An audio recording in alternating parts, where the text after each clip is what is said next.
ظهرت واحد الآراء إذا سمحتي لي أنا ديال تنتقد ما تصفه بالطقوس المخزنية.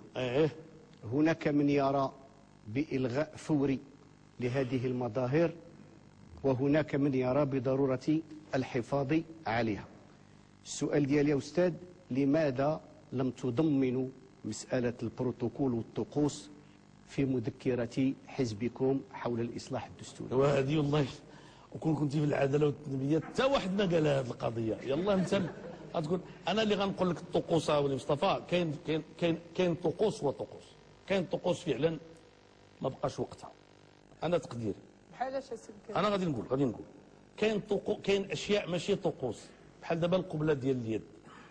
القبله ديال اليد انا بالنسبه لي هذه واش بغاونا نتخذوا قانون كنمنعوا فيه التقبيل ديال اليد؟ واش الملك تيقول لشي واحد بوس لي يديا بزز، ولا تيقول لشي واحد اصلا بوس لي يديا؟ انا الا تلاقيت جلاله الملك ما نقبلوش يده، ولكن ما غنسلمش عليه بحال صاحبي. اسمح لي هذاك راه بالنسبه لي الملك.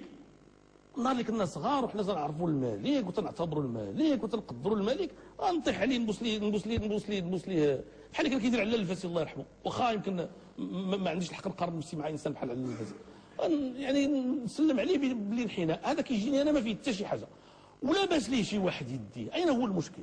قول لي يا مولاي مصطفى، انت المغاربه شحال من واحد كتعرفهم كيبوسوا ليه يديه، كيبوسوا ليه ديال البات والام والخاله والخال والعمه والعم والجد والجده والفقيه والشريف. كاين قبائل السلام فيها هي البوسان، بوس ما كيساليوش كاع. ولكن الامر راه كيختلف السي بن كيران، الامر راه كيختلف عنده الحموله. لا ما نكبروش هذا الشيء، الامر كيختلف هذا الشيء. اما الطقوس اللي قلتي بحالاش، انا نقول لك هذاك الحفل ديال الولاء، هذاك الحفل ديال الولاء اللي كنمشيو ليه خاصو يتراجع. سمحي لي مع كامل الاحترام لجلاله الملك، يعني هذاك الشيء دابا راه حنا في القرن ال21، فهمتيني ولا لا؟ هذاك كان بواحد الوقت كانت القبائل اللي كتجي وكتسلم على جلاله الملك بديك الطريقه. كنا صغار كنحضروا لذاك الشيء في توارقه، كان كيكون في توارقه، فهمتيني ولا لا؟ يعني كان الوالدين ديالنا كيديونا نتفرجوا وكنشوفوا الملك خارج الى اخره.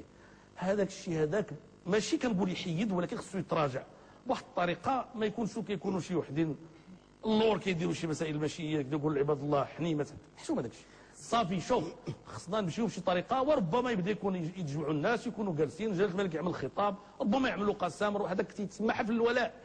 فهذاك الولاء خصو يكون منسجم مع المرحله اللي كاين فيها. دابا حنا الحمد لله فينا دكاتره واطباء واساتذه ومهندسين وناس جايين من الخارج، كانوا في امريكا وكانوا في اسبانيا وكانوا في روسيا وكانوا في نفس هذا السياق. المراجعه ماشي الالغاء. انا شوف، لانه راه كاين خلاف. الالغاء ديال كل حاجه ما بقاتش قابطه، والمراجعه ديال الاشياء باش تكون مقبوله ومناسبه مع العصر ومع القرن ال21.